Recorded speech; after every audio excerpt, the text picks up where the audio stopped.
Imagina tener un historial impecable, con más de 3.000 episodios grabados y una audiencia fiel de 100 millones de espectadores, sintonizando cada semana solo para que te arrojen a la calle como si fueras un trasto viejo e inservible. No obstante, aquel despido fulminante no fue la tragedia más grande que azotó la vida de Cristina Saralegui. La realidad es que mientras la industria televisiva la hacía pedazos públicamente, su mundo interior ya se había derrumbado mucho antes. Cargaba con un trauma infantil profundo, luchaba contra una adicción genética que corría por sus venas y sufría por un hijo, cuya vida pendía de un hilo antes de cumplir los 20 años.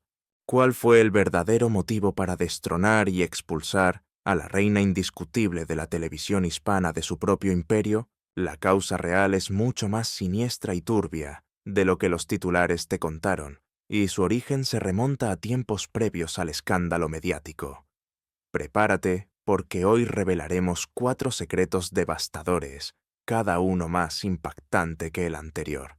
En primer lugar, destaparemos la sentencia exacta y cruel que su padre le lanzó a la cara cuando ella apenas tenía 18 años. Fueron frases tan despiadadas que se convirtieron en fantasmas que la acecharon sin piedad durante 5 largas décadas. En segundo lugar, expondremos la demanda que el magnate más poderoso de todo México le hizo mirándola a los ojos y la réplica desafiante que nadie, absolutamente nadie, había tenido el valor de escupirle antes. Tercero, te contaremos los sucesos escalofriantes que tuvieron lugar en el 5º nivel de un aparcamiento desierto y las razones por las que Cristina guardó un silencio sepulcral sobre ello durante años. Y cuarto, la interrogante definitiva que su marido le planteó una noche fatídica.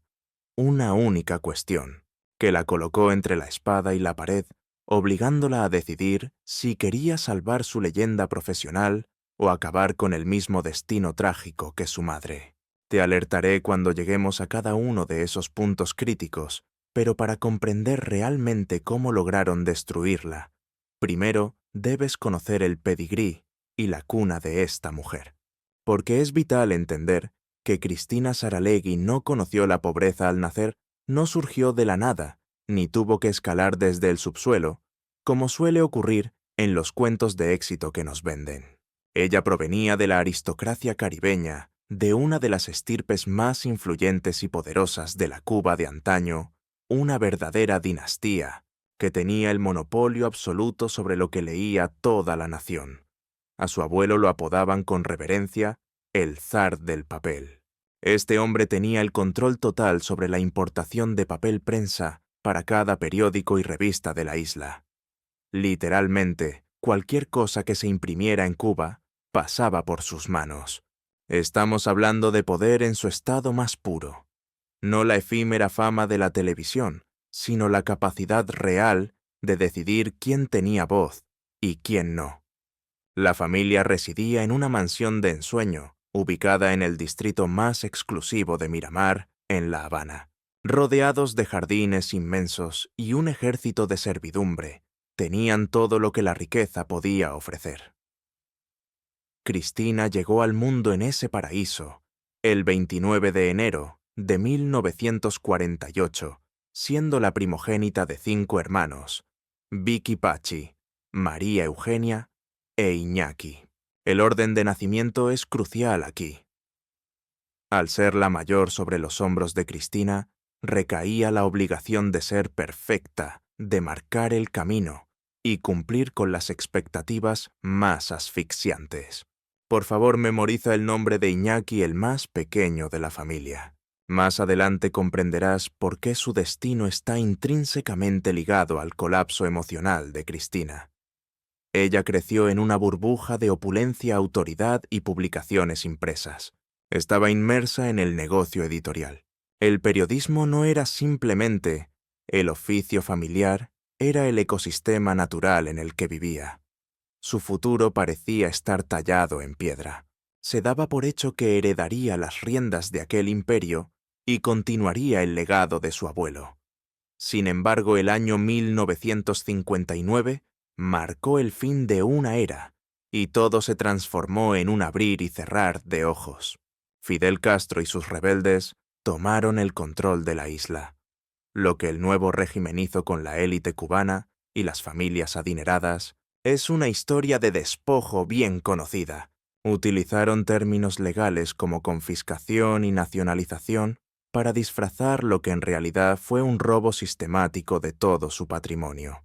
El gobierno revolucionario se apoderó de la majestuosa residencia familiar en Miramar sin derecho a réplica. Les arrebataron su conglomerado de revistas y usurparon el control total de la importación de papel. Todo lo que el clan Saralegui había edificado con esfuerzo durante generaciones se esfumó con la simple rúbrica de un decreto gubernamental. La figura del zar del papel fue borrada de la historia de la noche a la mañana, pero la verdadera pesadilla apenas estaba comenzando.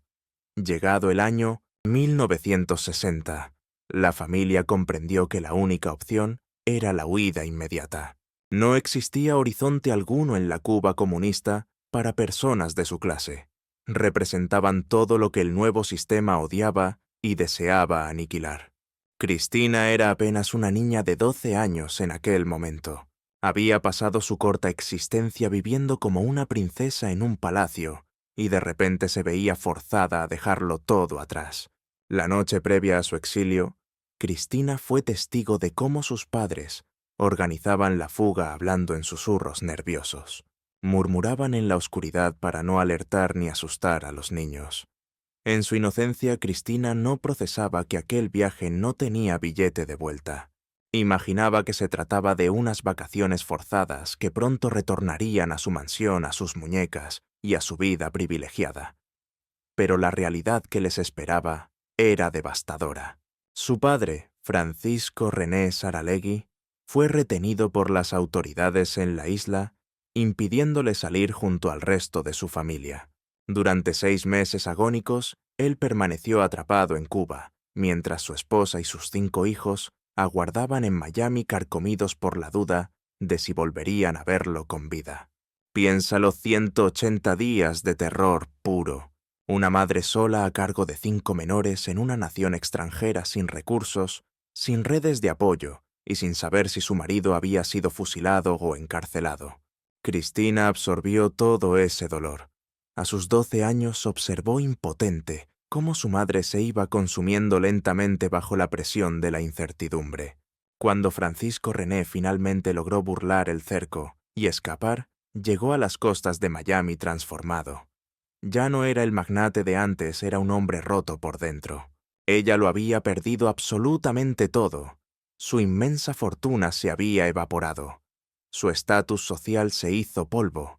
Y lo más doloroso, le habían robado 6 meses vitales de la infancia de sus hijos. Los Saralegui, otrora titanes intocables, y una de las dinastías más poderosas de toda Cuba, ahora no eran más que refugiados anónimos intentando sobrevivir en las costas de Miami.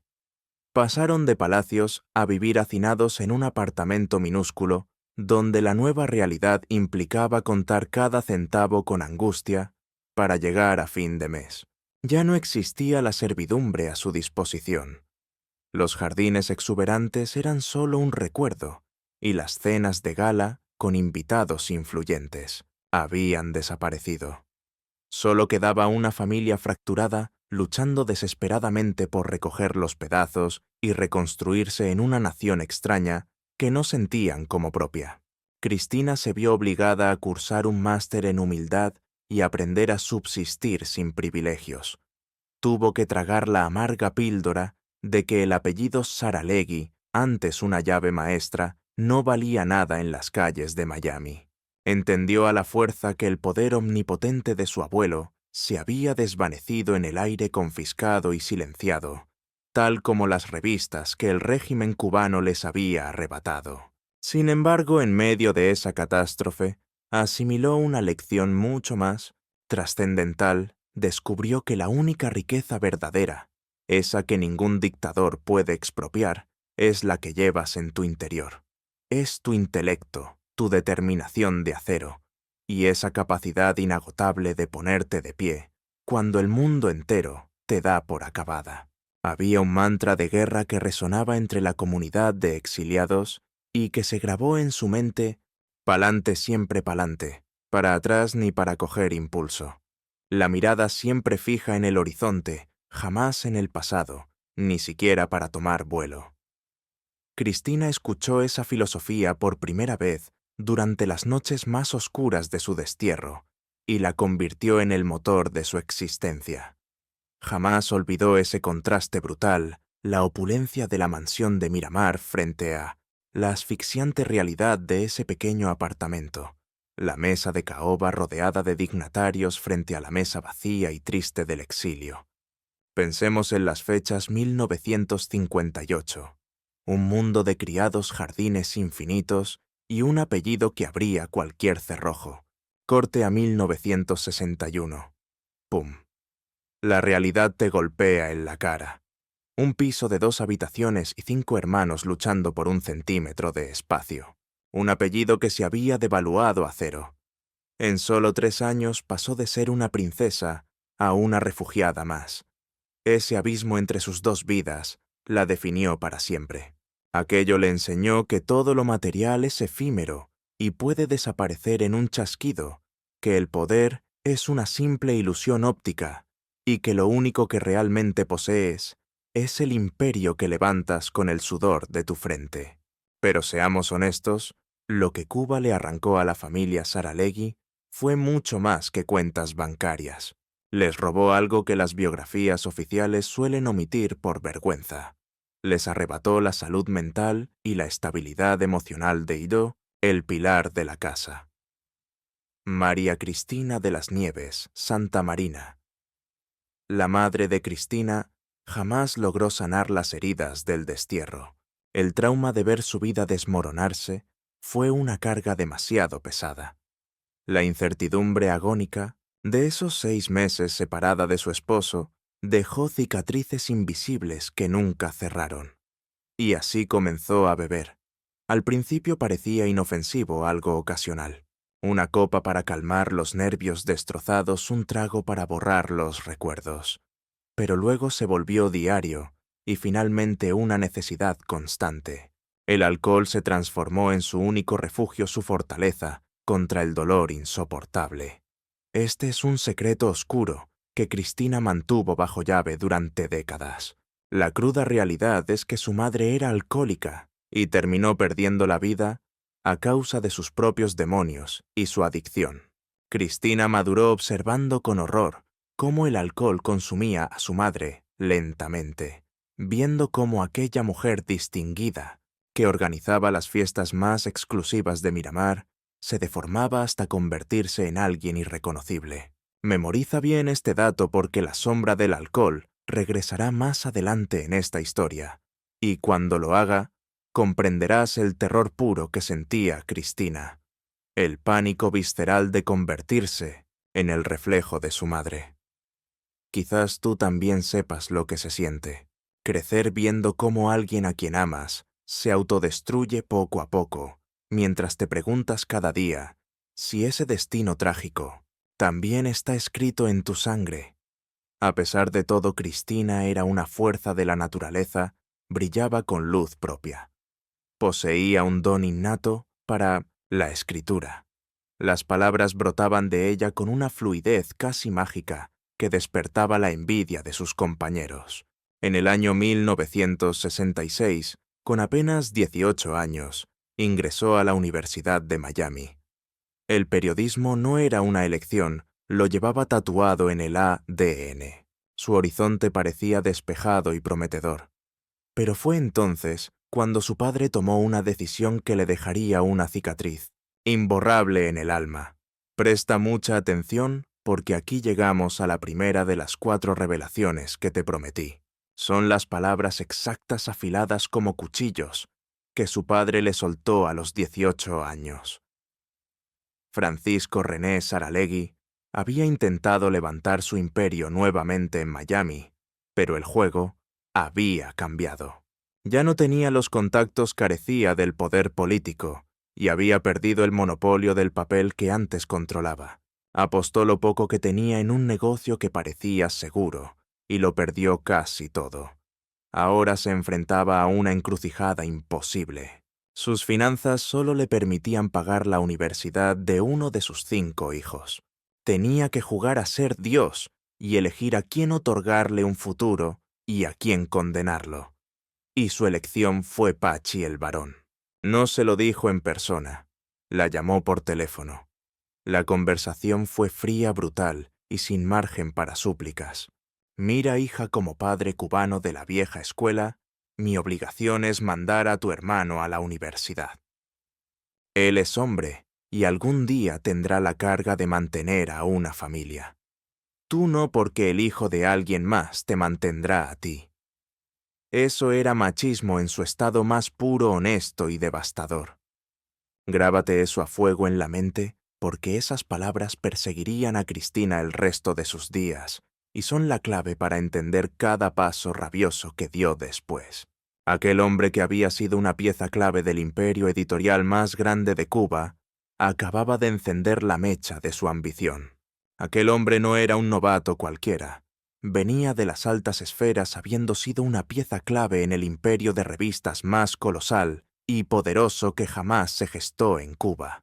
Estamos hablando de un hombre culto, una figura que debería haber entendido mejor que nadie el peso inmenso que tienen las palabras y la formación académica. Un padre que paradójicamente había sido testigo en primera fila de cómo su propia hija brillaba con luz propia en los estudios. Pero ¿qué clase de sangre fría hay que tener para mirar a tu niña a los ojos y soltarle que su único propósito en esta vida es cazar a un marido que la mantenga? Aquel señor tuvo la desfachatez de decirle a la cara que su educación era un 0 a la izquierda, comparada con la de su hermano, simplemente porque ella había nacido mujer, y según su mentalidad arcaica, las mujeres nacieron para ser mantenidas. A Cristina la dejaron con la miel en los labios, le faltaron exactamente 9 créditos para graduarse. 9 créditos de nada, una cifra ridícula. Era cuestión de cursar un par de asignaturas más y habría tenido el título bajo el brazo. Párate a pensarlo un segundo. Es para echarse las manos a la cabeza. Fueron 9 créditos que su padre, en un acto de autoritarismo, decidió que ella no merecía cursar. Ese detalle se convirtió en una sombra alargada que la persiguió durante toda su existencia cada vez que tenía que rellenar un papel oficial. Era una espinita clavada profundamente en su orgullo cada vez que surgía el tema de su formación académica o sus títulos. Cada vez que algún crítico sabelotodo insinuaba con malicia que ella no tenía las credenciales suficientes para opinar sobre ciertos temas polémicos. Todo se reducía a esos malditos 9 créditos, una cantidad tan insignificante que parece una broma de mal gusto. Una cifra ridículamente pequeña, pero suficiente para impedir que una gigante como Cristina Saralegui pudiera decir con la boca llena que era licenciada universitaria. Fue la maniobra perfecta para que su progenitor dejara cristalino lo poco que valoraba el potencial intelectual de su propia hija. Y lo que más escocía no eran las palabras en sí, sino de quién venía el golpe de un hombre que se había pasado la vida rodeado de mujeres talentosas, escritoras, editoras y periodistas de raza. Mujeres que se habían dejado la piel trabajando en las revistas de su imperio. Él sabía perfectamente mejor que nadie en el sector de lo que eran capaces. Conocía el techo que podían romper las mujeres, y aún así, eligió creer ciegamente que su hija solo servía para ser un adorno en la casa de un marido rico. Cristina jamás pudo borrar esas palabras de su memoria, pero lejos de hundirse en la miseria, cogió todo ese veneno y lo transformó en combustible de alto octanaje. Su lema se convirtió en tirar siempre hacia adelante sin mirar atrás. Si su padre no daba un duro por ella apostaría todo su capital a sí misma. Si aquel hombre estaba convencido de que ella necesitaba a un varón para subsistir en este mundo, ella se iba a encargar de demostrarle con hechos cuán equivocado estaba. Toda esa rabia contenida mutó en una ambición feroz. El rechazo paterno se transformó en una determinación inquebrantable de triunfar. El machismo rancio de su padre fue irónicamente la gasolina que propulsó su ascenso meteórico hacia la cima del éxito. Pero hay un detalle crucial en esta historia que mucha gente pasa por alto sobre aquellos años formativos. Como Cristina había recibido toda su educación reglada en inglés, tuvo que hacer malabarismos para aprender a escribir en español correctamente desde cero sola y sin padrinos. Imagina la tremenda ironía del destino, la nieta del zar del papel del magnate de la prensa hispana, teniendo que aprender por su cuenta el idioma de su propia herencia cultural. Ella misma lo definió en su momento como un desafío titánico. Pero lo que cayó fue que lo consiguió bajo una presión brutal. Lo logró mientras trabajaba a jornada completa para pagarse la vida, mientras veía a su madre descender a los infiernos del alcoholismo y mientras su padre seguía ignorándola. Él seguía sin creer en ella, ninguneando cada paso que daba, pero ella seguía picando piedra. En el año 1973, con 25 años recién cumplidos, consiguió una beca en la revista Vanidades, la misma cabecera que su abuelo había fundado décadas atrás. El destino a veces tiene un sentido del humor cruel y a la vez poético. Cristina no sabía si echarse a reír o ponerse a llorar ante la situación. La revista que por derecho de sangre debería haber heredado como parte del legado familiar, ahora le lanzaba una beca como si fuera una completa desconocida que pasaba por allí. La trataban como a una extraña en su propia casa. Pero Cristina no era mujer de quejas estériles. Se tragó el orgullo y se puso el mono de trabajo. Aceptó la beca y empezó desde el subsuelo. Hacía lo que le mandaban, escribía los textos que nadie quería, aprendía algo nuevo cada jornada y empezó a trepar. Era la primera en fichar por la mañana y la última en apagar las luces por la noche. Su dedicación era absoluta. Se empapaba de todo: edición, maquetación, fotografía, redes de distribución. No había un solo rincón del negocio editorial que no quisiera dominar a la perfección. Los demás empleados la miraban con recelo, veían en ella una amenaza, una mujer con demasiada hambre, en un ecosistema diseñado por y para hombres. Pero a Cristina no la iban a achantar 4 miradas torcidas. Ya venía curtida de casa. Había crecido escuchando a su padre decirle que valía menos que su hermano. Había sobrevivido al trauma del exilio. Había visto a su madre perderse en la bebida. Un ambiente laboral hostil era un juego de niños comparado con sus demonios personales. Nada la iba a frenar. Así fue ascendiendo de asistente a editora junior, de ahí a editora plena, y finalmente a directora de una revista pequeña y olvidada llamada Intimidades. Y lo que sucedió a continuación dejó a todos con la boca abierta. Bajo la batuta de Cristina, esa revistilla que nadie leía empezó a superar en ventas a la todopoderosa Vanidades. La pequeña Intimidades estaba humillando en ventas a la revista Insignia, fundada por su abuelo, ganándole la partida en su propio terreno. Los dueños de la editorial no daban crédito. Cuando una editora anónima coge una publicación moribunda y la convierte en una mina de oro, los de arriba toman nota. El éxito fue tan rotundo que los ejecutivos no tuvieron más remedio que rendirse a la evidencia de su talento. En 1979 le pusieron sobre la mesa la dirección de Cosmopolitan en español, la edición para toda Latinoamérica. Era sin discusión el puesto más codiciado y poderoso al que podía aspirar una mujer en el mundo editorial hispano de la época. Y Cristina lo consiguió teniendo tan solo 31 años. Una bofetada sin mano a todos los que dudaron de ella. Acababa de pillar ese curro que su padre, con toda su soberbia, había jurado que ella jamás necesitaría, convencido de que algún marido rico la mantendría entre algodones. Pero la realidad le dio un bofetón, nadie le pagaba las facturas. Ella sola se estaba sacando las castañas del fuego. A lo largo de los siguientes 10 años, Cristina no solo trabajó, sino que le dio la vuelta a la tortilla por completo a la edición en español de Cosmopolitan. cogió una publicación que era una más del montón y con una visión brutal la catapultó hasta convertirla en la segunda revista más influyente y vendida de toda Latinoamérica. Superamos a Good Housekeeping y les pasamos por la derecha, solía decir ella hinchada de orgullo. Dejamos atrás el concepto rancio de las simples amas de casa para hablarle a la mujer moderna. Aquella frase no era casualidad, era un zasca monumental directo a su padre y a todos esos machitos que creían que las mujeres solo valían para criar hijos y tener la cena lista. Pero ojo, porque lo que parecía la cima del éxito era solo el calentamiento. Lo que Cristina Saralegui estaba a punto de montar iba a ser legendario. Iba a construir un imperio que dejaría todo lo anterior como una anécdota insignificante, porque el papel cuché se le había quedado pequeño y las revistas ya no le bastaban. Cristina tenía hambre de más, necesitaba adrenalina, quería conquistar un medio masivo capaz de colarse en los salones de millones de personas simultáneamente. Se le había metido entre ceja y ceja la televisión, pero lo que se le venía encima era un reto muchísimo más jodido de lo que cualquiera hubiera podido prever.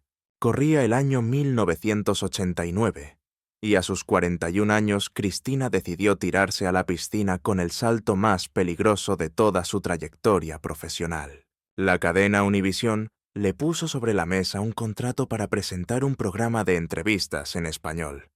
Iba a ser el primer talk show latino que se emitiría. El programa ocuparía la franja del prime time, el horario de máxima audiencia, pero nadie tuvo la decencia de avisarle de lo bestial y traumática que sería esa transición para ella. Cristina era una reina en el mundo editorial. Sabía escribir y editar con los ojos cerrados, pero plantarse delante de una cámara con los focos apuntándote a la cara era otro rollo completamente distinto. Allí no había tiempo para corregir. Si metías la pata, te lo comías. No existía la tecla de borrar para reescribir una frase que sonaba fatal. Tuve que mudar la piel como si fuera una víbora, cambiar mi cuerpo, mi cara, mi pelo, y hasta mi forma de vestir, confesaría ella misma muchos años después, recordando aquel calvario. Me veo, tuvo que empeñar hasta sus joyas personales, pulseras y aretes. Los primeros meses fueron una auténtica carnicería emocional y económica. Los peces gordos de Univisión no daban un duro por ella, y la crítica la despellejaba viva. Las malas lenguas del sector apostaban dinero a que no aguantaría ni un año en antena. Todo Quisqui esperaba el gran batacazo. Las cifras de audiencia de las primeras semanas eran para echarse a llorar, un desastre absoluto. Los anunciantes cerraban el grifo temerosos de tirar la pasta.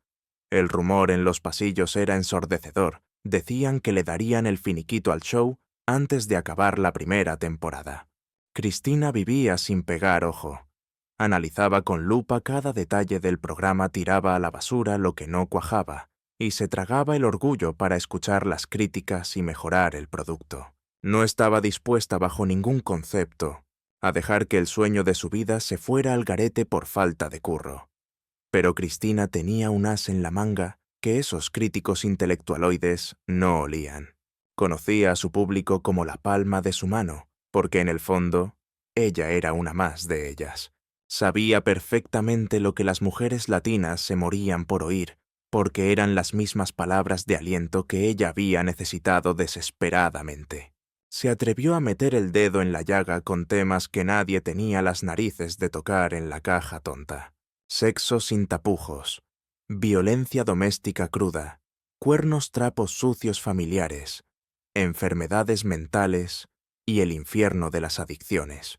Eran esos dramas oscuros que las familias, se trataba de esos secretos inconfesables, tabúes que las mujeres solo se atrevían a susurrar a sus íntimas amigas. El programa de Cristina llegó para dinamitar ese pacto de silencio y sacarlo todo a la luz pública. Por primera vez en la historia del medio, ocurría algo verdaderamente insólito y revolucionario. Se había creado un santuario en la televisión donde las mujeres latinas sentían que su soledad desaparecía, comprendiendo al fin que otras sufrían su mismo calvario, que sus dramas eran legítimos y que tenían pleno derecho a ser oídas. La redacción se colapsaba literalmente con la llegada de miles y miles de cartas cada semana, una auténtica marea de papel imposible de ignorar. Eran misivas de mujeres desnudando su alma, dando las gracias infinitas, asegurando que el espacio les había salvado la existencia y que, impulsadas por la fuerza de Cristina, habían buscado ayuda profesional. Al escuchar las vivencias de otras compañeras, encontraban las agallas necesarias para huir de relaciones abusivas o para plantar cara a sus adicciones más oscuras. El impacto social que se generó fue verdaderamente tangible y trascendió la pantalla. No era simple farándula ni entretenimiento vacío. Era un auténtico servicio público camuflado de programa de entrevistas, y la audiencia femenina reaccionó con una fidelidad y pasión nunca vistas anteriormente en ningún formato. Las cifras de audiencia empezaron a subir hasta reventar los audímetros. De golpe, Cristina Saralegui se convirtió en la reina absoluta de la televisión hispana, pero tal éxito descomunal atrajo a un enemigo en la sombra que nadie vio venir. Agárrense fuerte a la silla porque esto es dinamita pura. Aquí aterriza la segunda gran exclusiva que va a sacudir los cimientos de todo lo que creían saber hasta el momento. Preparaos para flipar con la exigencia brutal que el hombre con más poder de todo México le lanzó a la cara, sin ningún tipo de miramientos. Y atención porque la réplica que recibió fue algo insólito, una respuesta tajante que nadie en su sano juicio había tenido las agallas de darle jamás en su vida. Hay un libro imprescindible que narra con todo lujo de detalles y salseo lo que ocurrió en aquel despacho. Se titula El Tigre, una obra maestra firmada por Claudia Fernández y Andrew Paxman. Lo que se destapa en esas páginas es sencillamente alucinante. Todo comenzó a principios de la década de los 90, cuando la cadena Televisa dio luz verde para emitir el polémico Show de Cristina. Su llegada a las televisiones de México no fue una simple emisión más, fue un auténtico terremoto mediático que sacudió los cimientos del país azteca. Aquellos contenidos sin filtro provocaron un verdadero cortocircuito mental y un escándalo mayúsculo entre las familias más tradicionales y conservadoras de la época. La prensa escrita escupía titulares llenos de furia a diario, e incluso la Unión Nacional de Padres de Familia se movilizó oficialmente para poner el grito en el cielo y protestar contra tal descaro. Todo aquel revuelo y escándalo escaló hasta llegar a los oídos del pez gordo, el auténtico amo y señor de México Emilio Azcárraga Milmo, apodado el Tigre, el dueño absoluto del imperio Televisa. Si por un casual no te suena el apellido Azcárraga, deja que te ponga en situación. Hablamos del hombre que tenía el mando a distancia de 80 millones de mexicanos, decidiendo qué veían y qué pensaban. Era un empresario de la vieja escuela, temido y respetado, capaz de fulminar carreras artísticas y reputaciones con una simple y fría llamada telefónica desde su despacho. Cuando el Tigre cogía el teléfono al otro lado de la línea, la gente no solo contestaba, sino que se cuadraba. Su palabra era ley marcial en la industria. Sus deseos eran órdenes directas, y nadie, absolutamente nadie, tenía las agallas de llevarle la contraria. Pues bien, este hombre citó a Cristina en sus oficinas centrales de Ciudad de México. Ella era perro viejo y sabía perfectamente lo que se cocía. Era consciente de que aquel tipo tenía el poder suficiente para desterrarla del panorama mediático mexicano con un chasquido de dedos. Aquel viaje desde Miami hasta la capital mexicana se le hizo eterno, una travesía cargada de tensión y nudos en el estómago. Cristina dispuso de horas interminables para darle vueltas al coco sobre su discurso, preparándose psicológicamente para el choque de trenes, debatiéndose entre agachar la cabeza o sacar las uñas. En el momento en que cruzó el umbral de la oficina del Tigre, tenía muy claro ante quién estaba parada. No era un ejecutivo más. Se encontraba frente a una figura casi mítica, acostumbrada a que todo el mundo temblase como un flan con solo notar su presencia en la habitación. Un hombre que había levantado un imperio colosal basándose en una premisa inquebrantable. Nadie le decía que no a sus caprichos o exigencias. Sin embargo, en la mente de Cristina resonaban con fuerza las enseñanzas de su padre. El hijo de cualquiera te mantendrá a raya si tú se lo permites. Rememoró cada instante en el que intentaron cortarle las alas, diciéndole que se conformase, que no aspirase a más. Nunca tragó con eso en el pasado, y no pensaba empezar a tragar ahora, ni siquiera ante el tigre. Ojo al dato, porque lo que te voy a narrar ahora no es chisme barato. Está documentado punto por punto en el libro biográfico que te comenté antes. Olvídate de leyendas urbanas o rumores de pasillo. Esto es historia pura y dura de la televisión registrada para la posteridad. Azcárraga no se anduvo con rodeos. Fue directo a la yugular. Mira, Cristina, necesito que hagas un programa fresa. Para que nos entendamos, en México, fresa significa algo pijo, conservador, blandito e inofensivo. Básicamente, el tigre le estaba ordenando que se mordiera la lengua y dejara de tratar esos temas polémicos y picantes que eran precisamente la clave del éxito rotundo de su show. Cristina, lejos de amedrentarse, le sostuvo la mirada fijamente, clavando sus ojos en los de él sin pestañear. Estaba desafiando al hombre más poderoso de la televisión hispana, el tipo que podía destruirla en un segundo, y le soltó una réplica que ha quedado grabada a fuego en los anales de la historia. Con una calma pasmosa, le dijo: «Mire usted, Emilio, mi programa de fresa no tiene ni las semillas, ni el color, ni la intención».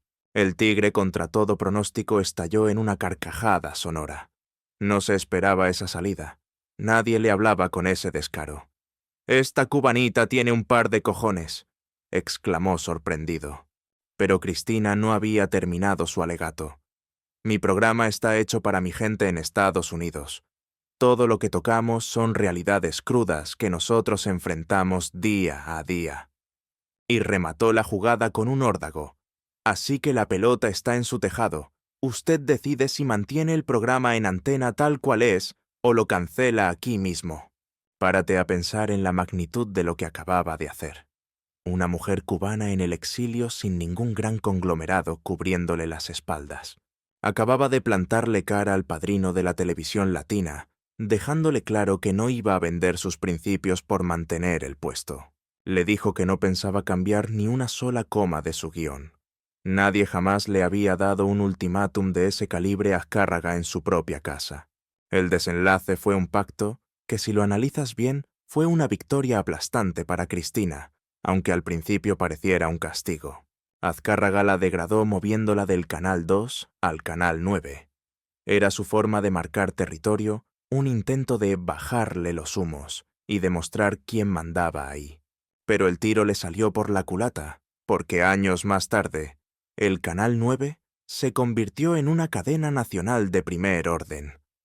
¿Y sabes quién era la reina del horario de máxima audiencia cuando eso ocurrió? Exacto, Cristina Saralegui. Había ganado la partida con una jugada maestra, demostrando que su talento estaba por encima de cualquier canal. Ni siquiera el todopoderoso tigre de Televisa logró frenar su ascenso. Y esa fue solo la segunda gran revelación de esta historia. Pero ni se te ocurra irte ahora, porque la tercera bomba informativa viene justo después de destripar lo que ocurría tras los focos, y te prometo que te vas a quedar de piedra. Es mucho más impactante de lo que imaginas. El show de Cristina se transformó en un fenómeno de masas sin precedentes en la industria. Arrasó con todo, ganó 12 premios Emmy y se coló en los salones de 100 millones de hogares en Estados Unidos, toda Latinoamérica y parte de Europa. Fue tal su impacto que le otorgaron una estrella en el Paseo de la Fama de Hollywood, inmortalizando su nombre en el suelo sagrado del espectáculo. Se convirtió en la primera personalidad de la televisión hispana en recibir semejante honor, abriendo camino para todos los que vinieron después. La prestigiosa revista Time no tuvo más remedio que incluirla en su lista de los 25 hispanos más influyentes del planeta. Y ojo al dato, una encuesta de People en español la coronó como la personalidad más fiable de la televisión, superando en credibilidad a la mismísima Oprah Winfrey. Esto merece que lo repitamos, para que cale bien el público latino. Se fiaba más de lo que decía Cristina Saralegui que de la palabra de Oprah. La reina indiscutible de la televisión estadounidense no tenía nada que hacer contra la reina hispana en su propio terreno de juego. Las cifras eran de vértigo una auténtica locura. Su programa se emitía simultáneamente en 18 países, cruzando fronteras y culturas. Las mujeres organizaban su rutina diaria en función del horario del show. Cancelaban citas, posponían reuniones y dejaban todo para después. No había nada más sagrado ni prioritario que sentarse frente al televisor en el momento exacto en que Cristina salía a escena. Había una conexión especial, algo que las mujeres latinas identificaban al instante. No era una diva inalcanzable, no fingía perfección. Hablaba abiertamente de sus batacazos, de su divorcio, de sus complejos e inseguridades. Era una más de la tribu, solo que con un micrófono en la mano y millones de ojos observándola. Durante un reinado televisivo que abarcó 21 años ininterrumpidos y la producción de más de 3.000 episodios, la autoridad de Cristina ante las cámaras fue sencillamente absoluta e incuestionable. Su plató se convirtió en el Olimpo obligatorio por donde desfilaron las luminarias más gigantescas de la industria del entretenimiento. Figuras de la talla de la eterna Selena Quintanilla, la barranquillera Shakira, El Astro, Ricky Martin, la diva del Bronx, Jennifer López, el poderoso dúo de Gloria y Emilio Estefan, la inigualable Celia Cruz, la leyenda Julio Iglesias, Camilo Sesto, Rocío Dúrcal, Isabel Pantoja, Thalía y el mismísimo Don Francisco. La regla de oro en la farándula era clara. Si tu nombre tenía algún peso en el universo latino, era un requisito indispensable sentarse en el icónico sofá de Cristina para recibir su bendición mediática. Sin embargo, te pido que congeles esa imagen de triunfo y gloria en tu memoria, porque el relato que estamos a punto de destapar te probará que la fama no es un escudo contra la desgracia. Verás con tus propios ojos que es posible tocar el cielo con las manos y en un abrir y cerrar de ojos, descender a los infiernos más oscuros de la existencia humana. Lo que el público no veía es que tras bambalinas el éxito profesional escondía una vida personal marcada por el sufrimiento. Corría el año 1976 cuando Cristina contrajo nupcias con Tony Menéndez, un hombre que dividía su tiempo entre ser bombero y agente de bienes raíces. Fruto de esa unión nació su primogénita Cristina Amalia, a quien cariñosamente el entorno familiar conoce como Titi. Aquel matrimonio se sostuvo durante 7 años, pero irónicamente no fue la falta de amor lo que dinamitó la relación, sino algo mucho más corrosivo. La propia presentadora lo confesó sin tapujos. El divorcio llegó porque él carecía de ambición, mientras a ella le sobraba. A él le resultaba insoportable que su mujer trabajara incansablemente y soñara con conquistar el mundo. El ascenso meteórico de Cristina se transformó en el veneno que intoxicó la convivencia. Cada triunfo que ella celebraba se convertía en un espejo doloroso de las carencias y frustraciones profesionales de su marido. Tristemente, el machismo recalcitrante que ella había presenciado en su padre ahora se repetía como un ciclo maldito en su propio hogar con su esposo. Visualiza la crueldad de ese contraste mientras millones de espectadores la ovacionaban en el estudio. Al cruzar la puerta de su casa, solo encontraba el resentimiento silencioso de su pareja. Tras la ruptura definitiva en 1983, Cristina se hundió en una depresión abismal. Tenía 35 años, una hija pequeña a su cargo y una sensación devastadora de fracaso vital. Fue entonces cuando sus íntimos amigos Gloria y Emilio Estefan intervinieron para sacarla del pozo. La invitaron a acompañarlos en la gira de su grupo Miami Sound Machine, que por aquel entonces era una banda emergente y casi anónima. Cristina accedió a la propuesta, buscando desesperadamente una vía de escape, y fue en ese viaje donde el destino le presentó al bajista de la agrupación. Se llamaba Marcos Ávila, un hombre que lucía una coleta distintiva y poseía una sonrisa tan magnética que logró desarmar todas las defensas de la presentadora. Él representaba todo lo opuesto. Tony era músico, vibraba con juventud y energía. Pero había un detalle crucial: él era 11 años menor que ella. Mientras Cristina contaba ya con 35 primaveras, Marcos apenas tenía 24. En el contexto conservador de la cultura latina de la década de los 80, esa brecha generacional no era solo un dato, era un escándalo mayúsculo. Ver a una mujer madura con un hombre tan joven desataba los rumores malintencionados y el juicio implacable de la sociedad. Cuando el padre de Cristina descubrió el romance, su sentencia fue dura y directa.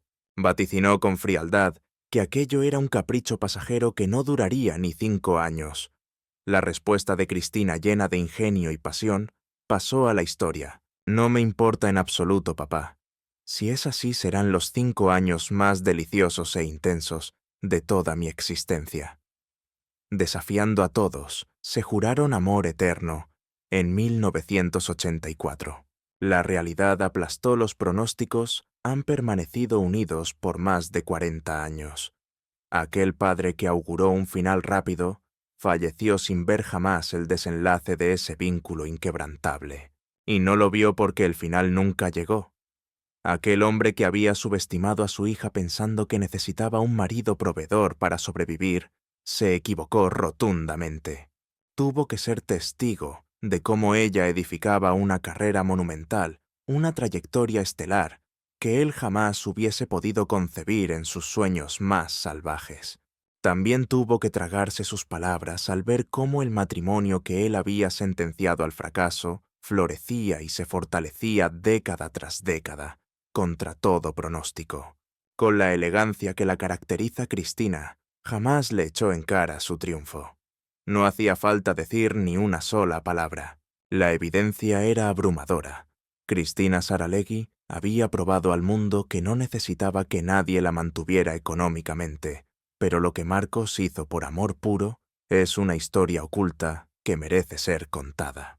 Mientras Miami Sound Machine comenzaba a despegar hacia la estratosfera musical, Marcos tomó una decisión que cambiaría sus vidas para siempre. La banda que había empezado amenizando bodas modestas estaba a punto de convertirse en un fenómeno global, pero justo en ese instante crucial, Marcos presentó su renuncia. Mientras Gloria Estefan se transformaba en un ícono internacional, Marcos abandonó el barco que se convertiría en una de las naves más exitosas de la música latina, y lo hizo única y exclusivamente por ella, por Cristina. Detente un segundo a dimensionar el calibre de ese sacrificio personal y profesional. Mientras sus excompañeros acumulaban premios Grammy y fama mundial, Marcos Ávila se quedó en casa en la sombra impulsando la carrera de su mujer. Él podría haber sido una estrella rica y famosa, por mérito propio. Sin embargo, eligió conscientemente ser el pilar silencioso detrás de la mujer más poderosa e influyente de la televisión hispana. Seamos honestos, muy pocos hombres tendrían la seguridad y el amor necesarios para hacer eso. Y menos aún, podrían vivir con esa decisión durante toda una vida sin desarrollar amargura. Marcos lo ha hecho durante 4 décadas, sin emitir jamás una queja pública. ¿Conoces a algún varón en tu círculo capaz de una entrega semejante? Alguien que haya inmolado su propia oportunidad de gloria para que su pareja brille con luz propia. Mantén este dato presente, porque el papel de Marcos en esta historia no termina aquí. Lo que hizo años más tarde fue, si cabe, aún más trascendental. Cristina relató: decidí que Marcos sería el viejito con el que compartiría mi lecho hasta el día de mi muerte. Y él, al percibir la inmensidad de mi amor, me respondió con un acto de entrega conmovedor, renunciando a la banda en su mejor momento. Marcos se reinventó como su manager, su confidente, su roca inamovible. De ese amor profundo nació un hijo, John Marcos, quien llegó al mundo en abril de 1986. Pero es justo aquí donde la narrativa da un giro dramático y oscuro que nadie vio venir. Prepárate emocionalmente, porque lo que vamos a revelar es la causa por la que miles de madres me contactan desesperadas tras conocer este relato. Desde que era apenas un bebé, el instinto materno de Cristina le gritaba que algo no funcionaba bien con John Marcos. Ella repetía constantemente: «Aquí ocurre algo extraño, aunque no logro descifrar qué es». Les advierto que deben prepararse mentalmente y abrir bien los ojos, porque el detalle escandaloso que voy a desvelar es precisamente la causa por la cual cientos de madres colapsan mi bandeja de entrada buscando respuestas y consuelo inmediatamente después de ver este material. La intuición nunca falla, y desde que él estaba en su más tierna infancia, Cristina notaba una sombra inquietante alrededor de John Marcos. Ella misma me lo confesaba con angustia. Aquí se respira algo muy turbio. Noto una energía extraña que no encaja, aunque soy incapaz de ponerle nombre a lo que realmente está sucediendo. El tiempo seguía su curso inexorable, y aquel chiquillo se hizo hombre, pero esa oscura inquietud jamás le abandonó del todo. Al cumplir los 19 años, a John Marcos le cayó un jarro de agua fría. El diagnóstico médico confirmó que padecía un trastorno bipolar severo. No obstante, antes de que los médicos pusieran nombre y apellidos a su dolencia, sucedió algo que Cristina guardará en su memoria hasta el día que se muera. Y atención, porque aquí llega la tercera gran revelación de este drama familiar. Os voy a relatar lo que aconteció realmente en la quinta planta de un aparcamiento y los motivos por los que la presentadora tardó tantos años en reunir el valor necesario para hacerlo público. ¿Os acordáis de que os prometí contaros esta historia con pelos y señales? Pues lo prometido es deuda. Aquí tenéis el relato exacto de los hechos sin censura y con toda la crudeza de la realidad. Esto fue lo que confesó ante las cámaras de la CNN. Mucho tiempo después, John Marcos se encontraba dentro de su coche, aislado del mundo, en el quinto nivel de un parking desierto. Con la mirada perdida hacia el vacío, sintió un impulso irrefrenable de saltar, de poner punto y final a su existencia, y acallar de una vez por todas ese dolor interno que le desgarraba y que no sabía cómo verbalizar. La propia Cristina lo narró años más tarde en aquella entrevista. Con el corazón en un puño, su propio hijo había intentado quitarse la vida, en un momento de desesperación absoluta. Fue en ese preciso instante cuando se me cayó la venda de los ojos. Comprendí que aquello no era una simple depresión, sino que había algo mucho más turbio y peligroso cocinándose, aunque yo me sentía impotente, porque ignoraba contra qué demonios estábamos luchando. Sin embargo, la reacción de John Marcos en ese segundo crítico es lo que verdaderamente define el carácter de esta historia y le da un giro inesperado. En lugar de dejarse caer al vacío, tuvo la sangre fría de volver a subirse al coche, arrancar el motor y conducir directamente hasta el Hospital Larkin, que casualmente se encontraba a la vuelta de la esquina de la casa de su madre. Se dirigió por su propio pie a la planta de psiquiatría, solicitó el ingreso voluntario, firmando los papeles él mismo, y allí se quedó internado para protegerse. Con tan solo 19 años y atravesando una crisis mental que podría haberle llevado a la tumba, John Marcos tomó la determinación más valiente de su vida: salvarse a sí mismo cuando todo estaba en su contra. Fijaos bien en la magnitud de lo que hizo mi hijo. Se montó en su vehículo y condujo hasta el centro médico Larkin, que está ubicado prácticamente al lado de mi domicilio. Subió a la unidad de psiquiatría, y él solito gestionó su internamiento para no cometer una locura. Se nota un orgullo inmenso en esas declaraciones. Es una mezcla desgarradora de dolor materno y una admiración profunda por la fortaleza de su vástago. Su hijo siendo apenas un chaval de 19 años y en el instante más tenebroso de su existencia, tuvo la lucidez mental necesaria para admitir que necesitaba auxilio urgente. Tuvo las agallas de no saltar.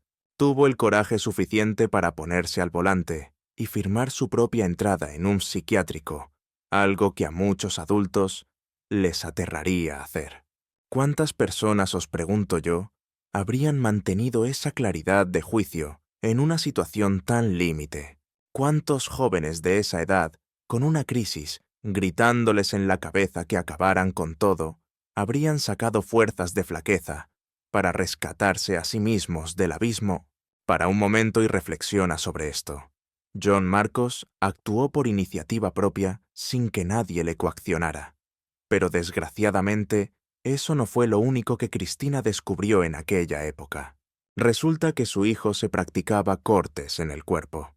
Las autolesiones habían estado ocurriendo delante de sus narices sin que ella se percatara, con las heridas ocultas bajo la ropa de manga larga, ignorando todas esas señales de alarma, porque sencillamente no entendía su significado. Empecé a asistir a las consultas de la psiquiatra junto a mi hijo para aprender mano a mano con él, confesó Cristina, y gracias a eso logré salvarle la vida. Quizás tú que me estás escuchando también has experimentado esa sensación de impotencia alguna vez. El duro golpe de descubrir que un ser querido estaba sufriendo un infierno en silencio y que las pistas estuvieron ahí todo el tiempo, pero tú no tuviste la capacidad de verlas. Cristina utilizó su inmensa influencia mediática para poner el foco sobre la salud mental en la comunidad hispana, un tema que por aquel entonces era prácticamente un tabú intocable. Los latinos de aquella generación se criaron escuchando barbaridades como que la depresión era cosa de vagos, que la ansiedad eran simples nervios, o que ir al psicólogo era literalmente cosa de locos. Las familias escondían a los parientes con enfermedades mentales como si fueran un trapo sucio, una vergüenza que había que ocultar a toda costa del ojo público. Cristina se plantó y desafió todas esas normas no escritas.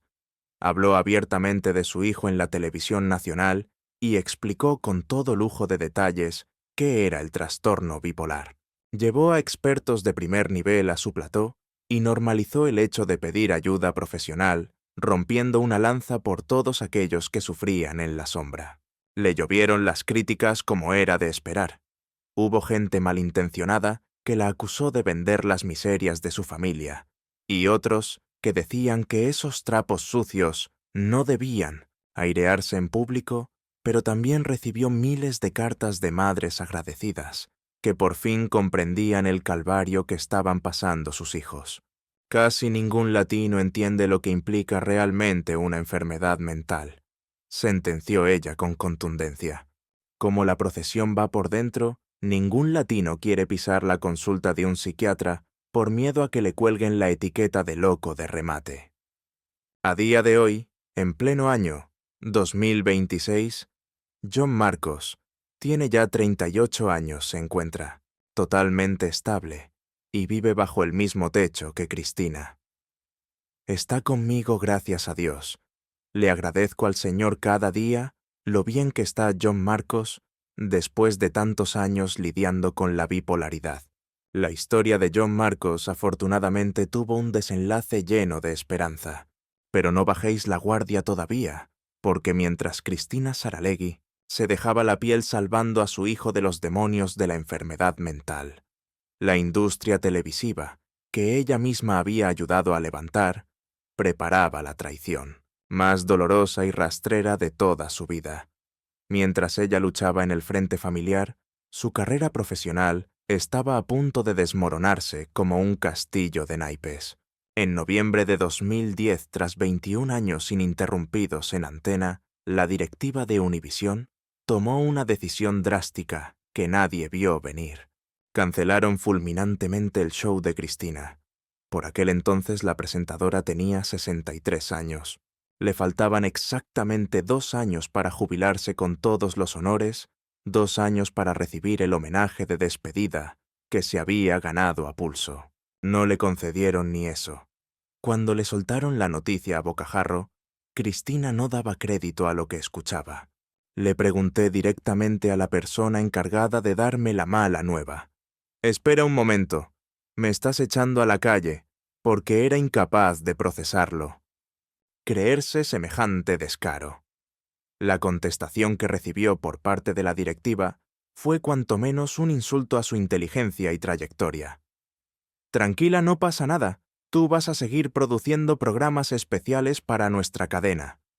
Pero Cristina, con ese carácter de hierro que la caracteriza, no se mordió la lengua y soltó una réplica fulminante. Con la frente en alto y una dignidad inquebrantable les espetó. «Ah, sí. ¿Y eso quién lo dice? Porque yo te aseguro que no pienso grabar ni un solo especial más para esta empresa. Adiós». En ese instante, su reacción dejó al descubierto la verdadera madera de la que estaba hecha. Salió de aquella oficina echando chispas, se subió al coche junto a Marcos, su esposo, y manager, y se dirigieron directamente al bar más cercano. Allí pidieron 2 martinis secos y se quedaron en silencio mirándose profundamente. Clavaron sus ojos el uno en el otro intentando procesar el golpe. «¿Y ahora qué?», le preguntó ella con la voz quebrada. En ese bar, rodeados de ruido pero sintiéndose solos, todavía no lograban asimilar la magnitud de lo ocurrido. Era una pesadilla de la que no podían despertar. Tuvieron que pasar varios años para que la presentadora rompiera el silencio y destapara la olla podrida, explicando la verdadera razón de su despido, que nada tenía que ver con el talento. La cruda realidad es que en esta industria no te echan a la calle cuando te va mal o bajas la guardia, sino porque los ejecutivos siempre están buscando carne fresca. Buscan desesperadamente talento barato, gente que espera agazapada en la puerta como si fueran buitres listos para entrar al festín. El problema real era que tú, Cristina, costabas una fortuna, un dineral, que ellos ya no querían pagar. Entonces, prefieren contratar a cualquier jovencita o muchachito inexperto que se muere de ganas por tener sus 5 minutos de fama en la pantalla chica.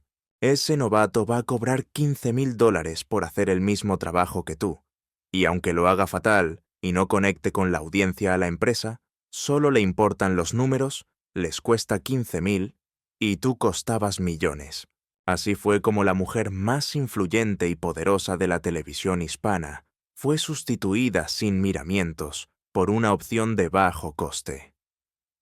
21 años de lealtad absoluta, 12 premios Emmy en su estantería, 100 millones. De hogares sintonizando cada tarde, miles de entrevistas históricas y una cantidad incalculable de vidas transformadas. Todo eso no valió nada. Al final del día, para los dueños del negocio, todo se reducía a una fría cifra en una hoja de cálculo de Excel. Año 1989. Imaginen la escena: una mujer desconocida entra con los nervios a flor de piel a un estudio de televisión por primera vez. Corte a 2010. Esa misma mujer, ahora convertida en la reina indiscutible de la televisión hispana, es obligada a salir por la puerta trasera. 21 años separan el estreno más glorioso del despido más vergonzoso y humillante de la historia. Es muy probable que esos ejecutivos de corbata que firmaron su sentencia nunca se hubieran sentado a ver un episodio completo del programa, jamás. Nunca llegaron a comprender el impacto cultural que ella tenía para millones de mujeres latinas. Para ellos, Cristina Saralegui era simplemente un gasto excesivo en el presupuesto anual que había que recortar a toda costa. Me sentí como si fuera basura, me hicieron sentir como una porquería de persona, confesó ella tiempo después con el corazón en la mano. En ese momento yo tenía 63 años.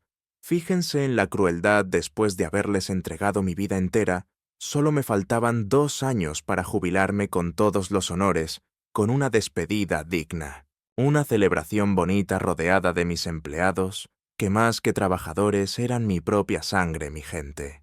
Eran mi familia extendida, y ni siquiera tuvieron la decencia de esperar esos 2 malditos años.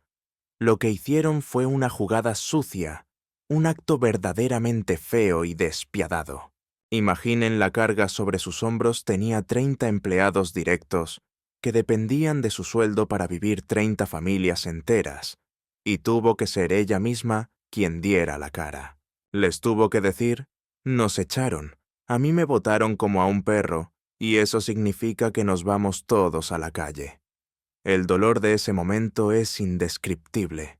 Quizás tú que me escuchas, también sepas lo que se siente ese sabor amargo de ser descartado cuando el sistema decide que ya no eres útil, que todo el esfuerzo, sudor y lágrimas que entregaste durante años no sirvan de nada en el momento en que encuentran a alguien más joven, más dócil y, sobre todo, más barato. Cristina Saralegui, la figura más imponente de los medios hispanos, experimentó ese rechazo en carne viva a sus 63 años, justo después de haber construido un imperio mediático desde la nada. Pero en esta ocasión, su famoso lema de «pa'lante» no le servía de consuelo. No había hacia dónde avanzar, no había una meta visible, ni un sueño por cumplir, solo el abismo de una vida que de golpe había perdido su brújula. Lo que se desató después fue sin duda la etapa más tenebrosa y oscura de su existencia. La depresión la atrapó en sus garras y la fue consumiendo poco a poco. Me sentí morir, me sentí fatal, admitió. No era una simple tristeza, era un pozo sin fondo. Caí en una depresión espantosa porque llevo trabajando sin parar desde que tengo 16 años y de repente me encontraba sentada en el sofá de mi casa sin nada que hacer. No era solo perder un salario, era perder quién eres. Durante 21 largos años, la identidad de Cristina Saralegui había estado fusionada completamente con el show de Cristina. Eran uno solo. Sin el programa, sin las luces y las cámaras, ¿quién era ella en realidad? Se despertaba cada mañana con una angustia terrible, sin saber en qué ocupar su tiempo. Las horas se estiraban y se volvían eternas. El silencio sepulcral de su mansión se sentía como estar dentro de una tumba. Ya no había reuniones de producción frenéticas, ni guiones que revisar. No había entrevistas que preparar, ni un público eufórico coreando su nombre. Por primera vez en casi 5 décadas, Cristina estaba desempleada, y esa inactividad la estaba matando por dentro lentamente. Pero atención, porque lo que te voy a revelar ahora es el secreto mejor guardado, lo que casi nadie conoce, y que ella ocultó bajo 7 llaves durante años. Fue algo que casi la destruye para siempre y la borra del mapa. Si eres una persona sensible a los temas de adicciones, prepárate mentalmente, porque este relato es muy fuerte. Había un elemento adicional en esta tragedia, algo que conectaba con su pasado familiar de una manera aterradora y siniestra. Cristina comenzó a refugiarse en la botella. Recuerda bien lo que te conté al inicio de esta historia, su madre María Cristina de las Nieves. Santa Marina había fallecido víctima del alcoholismo. Cristina había sido testigo durante toda su infancia y juventud de los estragos que esa adicción causaba, y ahora, irónicamente, estaba cayendo exactamente en el mismo patrón autodestructivo. Se pasaba los días bebiendo y llorando desconsoladamente. El dolor del despido injusto, la crisis de salud de su hijo, y esa sensación de no tener rumbo. Todo ese cóctel de emociones negativas se mezclaba con el alcohol, creando un ciclo vicioso y destructivo del que parecía imposible salir. «Tengo un mal vino, soy un borracho malo», confesó con una honestidad brutal. Y ojo, porque esa frase revela mucho más de lo que parece a simple vista.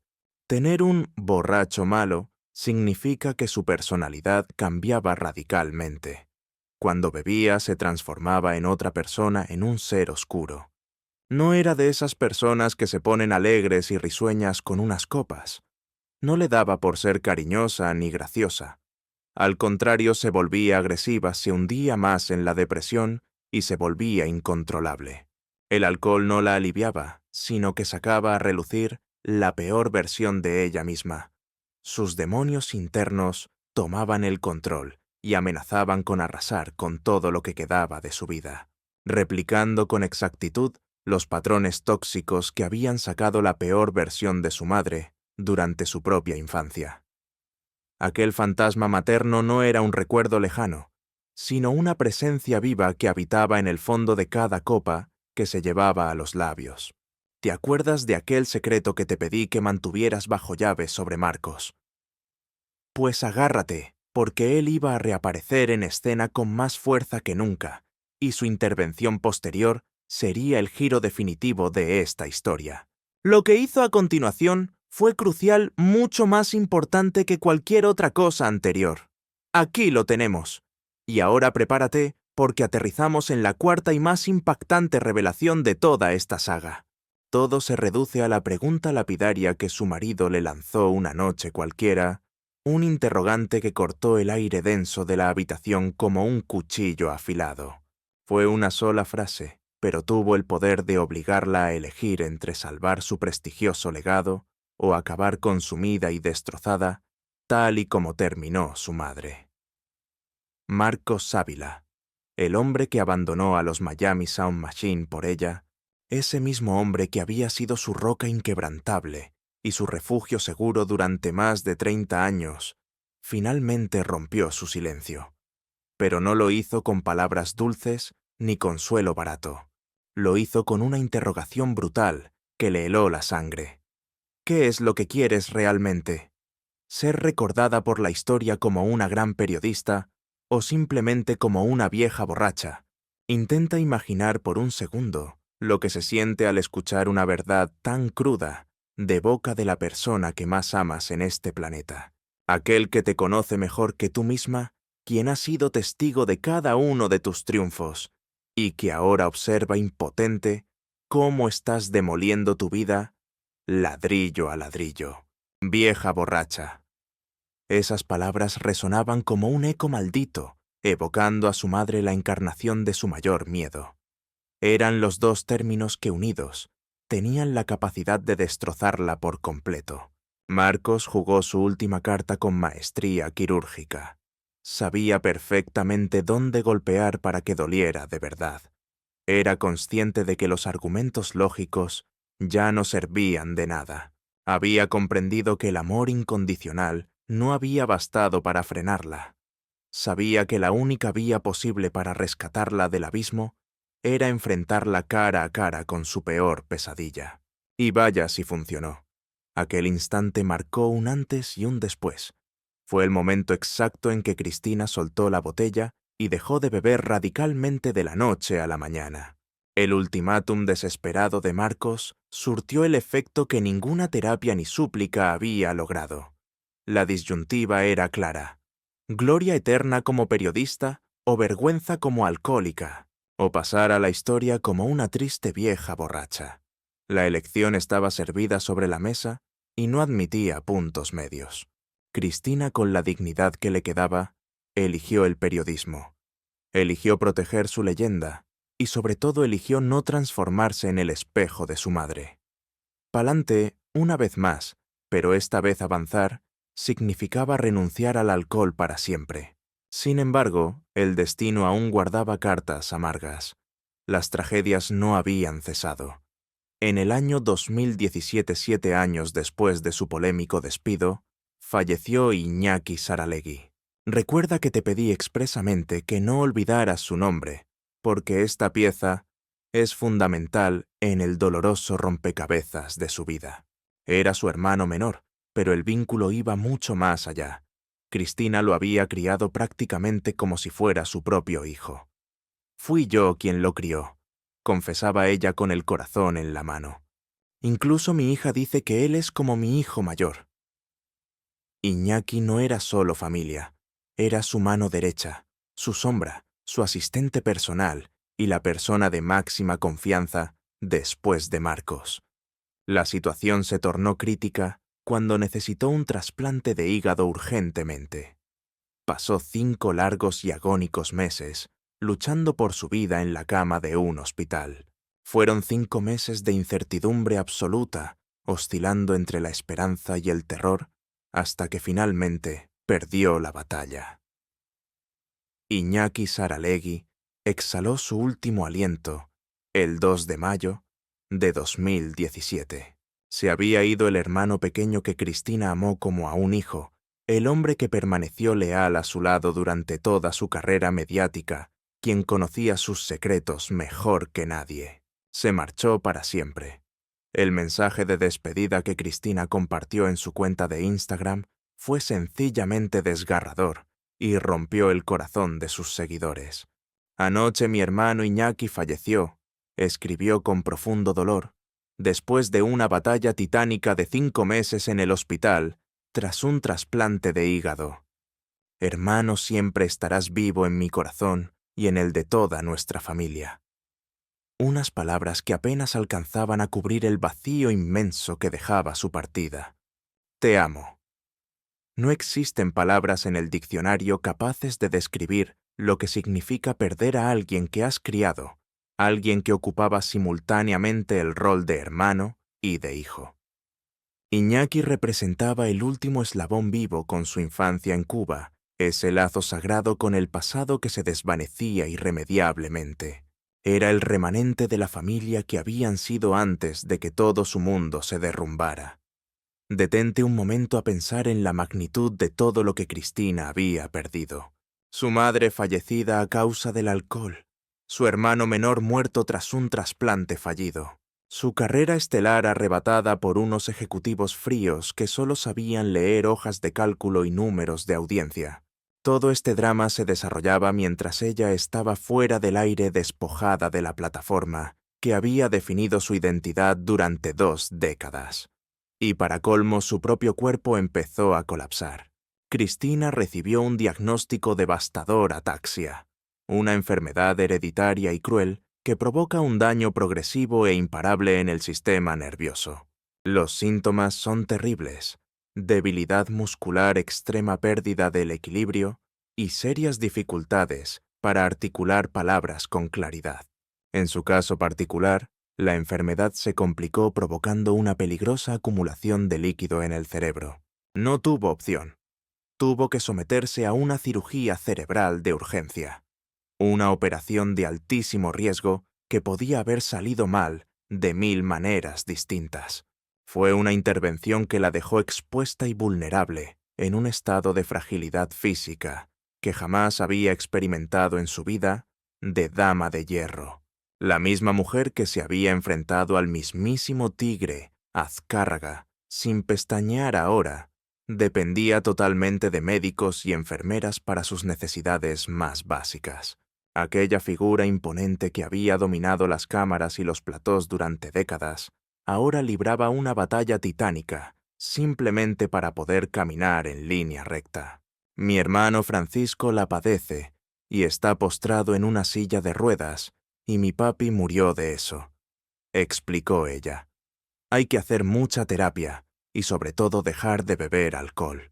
El estrés también lo detona. La ironía del destino es de una crueldad infinita en este aspecto. El alcohol, ese vicio que casi la destruye por completo, era precisamente el factor que empeoraba la misma enfermedad genética que había matado a su padre. En el año 2016, mostró en sus redes sociales las duras sesiones de terapia física tras la operación. Tuvo que aprender a caminar de nuevo, empezando desde cero paso a paso, como si fuera un bebé aprendiendo a andar. Tras la cirugía le quedó una leve cojera y utiliza silla de ruedas para recorrer distancias largas.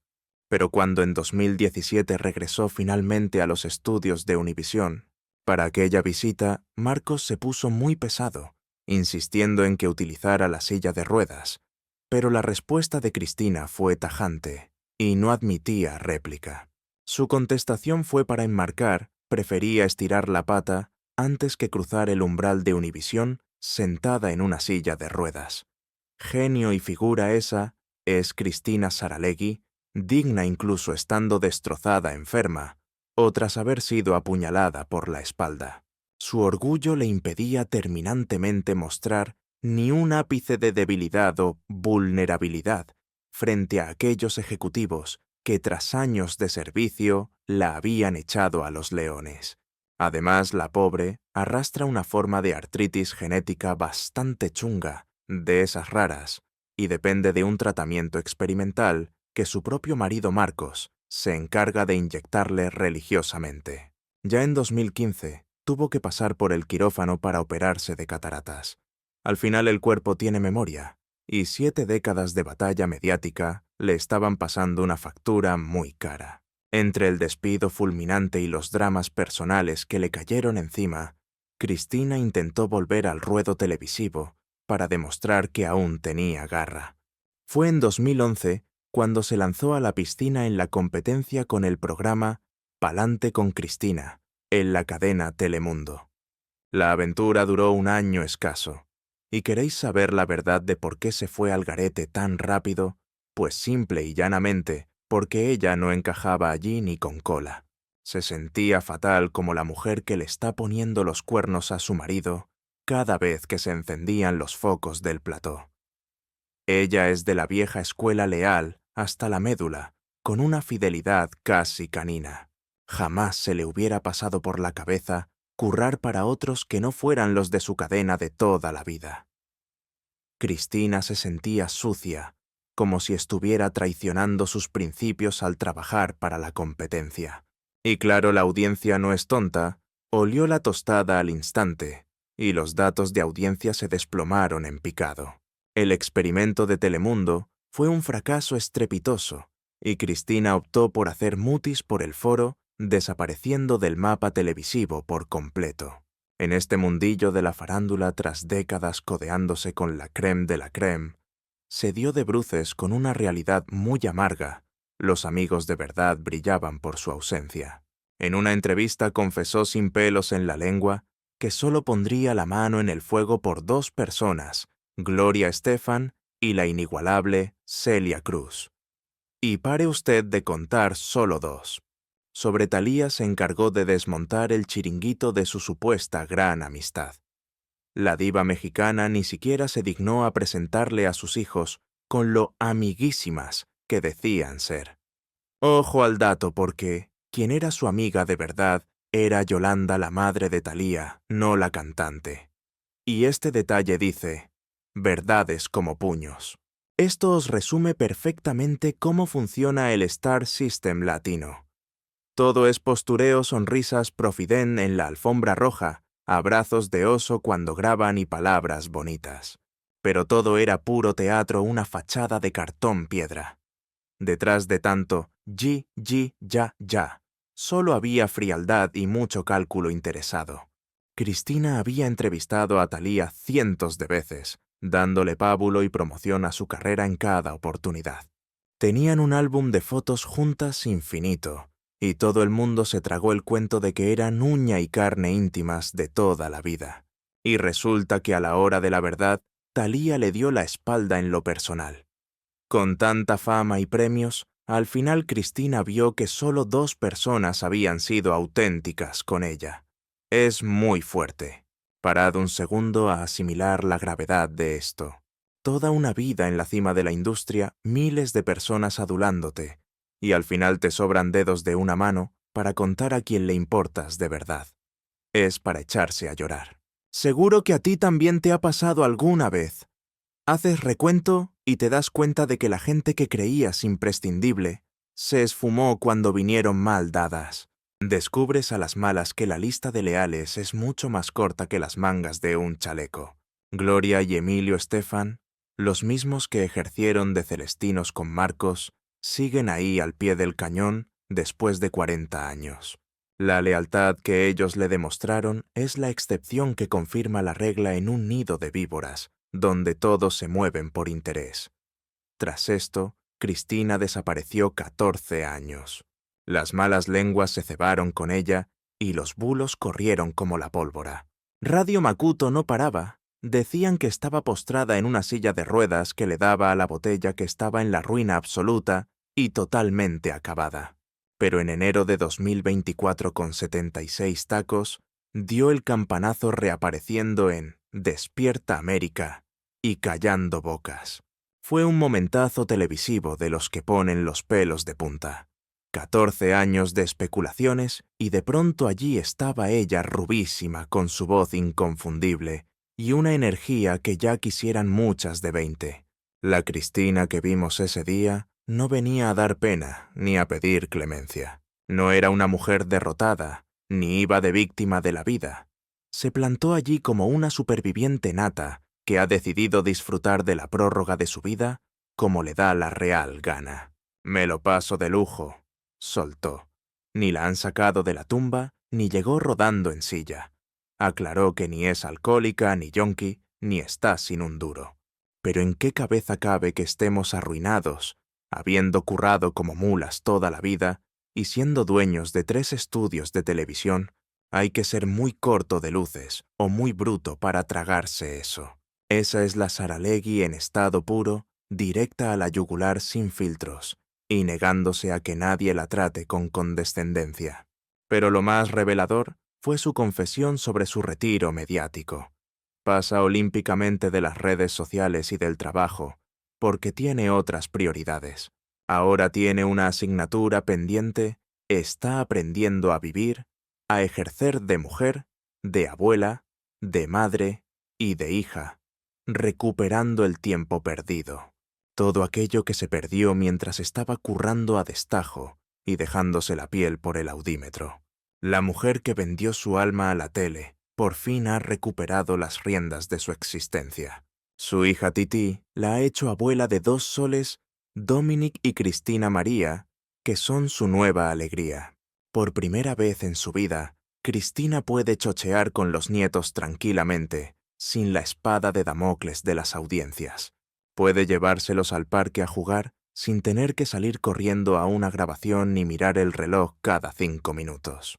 Lo que más se valoraba en esos tiempos era la libertad de poder coger a los críos y llevarlos a disfrutar de una tarde tranquila en el parque sin esa presión asfixiante de mirar el reloj y tener que salir disparada para llegar a tiempo a un estudio de grabación. Por fin podía tirarse en el sofá a disfrutar de una buena película con los nietos sin tener el guión en las rodillas. Podía simplemente desconectar y estar ahí presente en cuerpo y alma de una forma que jamás pudo permitirse con sus propios críos, cuando eran unos enanos y la televisión la absorbía. El trabajo le había robado los mejores años, pero ahora que el curro había desaparecido, en lugar de sentir ese vacío existencial que muchos temen, Cristina se dio cuenta de que estaba rebosante de algo, que siempre le había faltado tiempo de calidad para ella y los suyos. Su hijo John Marcos había logrado estabilizarse y vivía bajo su mismo techo sano y salvo. Todo estaba en orden en casa. Y Marcos, su marido, seguía al pie del cañón después de 40 años. Ese hombre que aparcó su carrera por ella y la sacó del pozo del alcohol, seguía siendo su fiel escudero. Pero lo que verdaderamente dejó a todos con la boca abierta fue la confesión que soltó Cristina sobre lo que le depara el futuro. Dijo textualmente: «Me he reencontrado, estoy nutriendo mi espíritu, y ahora me estoy preparando para el viaje más alucinante de mi existencia, que será el momento en que me toque despedirme de este mundo». A sus 77 años, Cristina Saralegui habla de la parca con una entereza que te deja helado. Hablamos de la mujer que levantó un imperio de la nada tras el exilio cubano, la que le plantó cara a los directivos de Televisa sin que le temblara el pulso. La misma que sobrevivió al despido más improcedente y humillante de la historia de la tele hispana, la Leona, que rescató a su hijo de los demonios de la salud mental y venció al alcoholismo que se había llevado a su madre por delante. Esa guerrera ahora hace las maletas para su último viaje, y si has aguantado el vídeo hasta aquí, te mereces conocer el secreto mejor guardado, la cruda realidad que Cristina intentó mantener bajo 7 llaves para que no se hiciera pública. Los trapos sucios que la industria ha tapado durante años. Esto va por ti por tu fidelidad hasta el final del relato. Se trata de la ataxia una enfermedad que casi acaba con ella.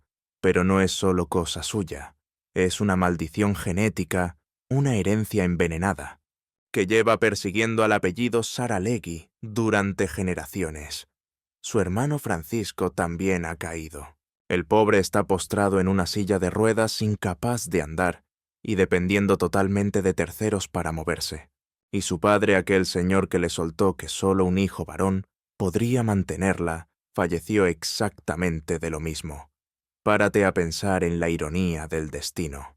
El hombre, que la ninguneó por ser mujer, el que apostó todo por el hermano y decidió que gastar dinero en educarla a ella era tirar la pasta. Ese hombre murió consumido por la misma patología que ahora acecha a sus hijos. La ataxia se los está cargando uno tras otro. Primero se llevó al padre, luego dejó inválido al hermano Francisco y ahora viene a por Cristina sin piedad. Cristina fue testigo de cómo su padre se apagaba por la ataxia, viendo cómo perdía el dominio de su propio cuerpo.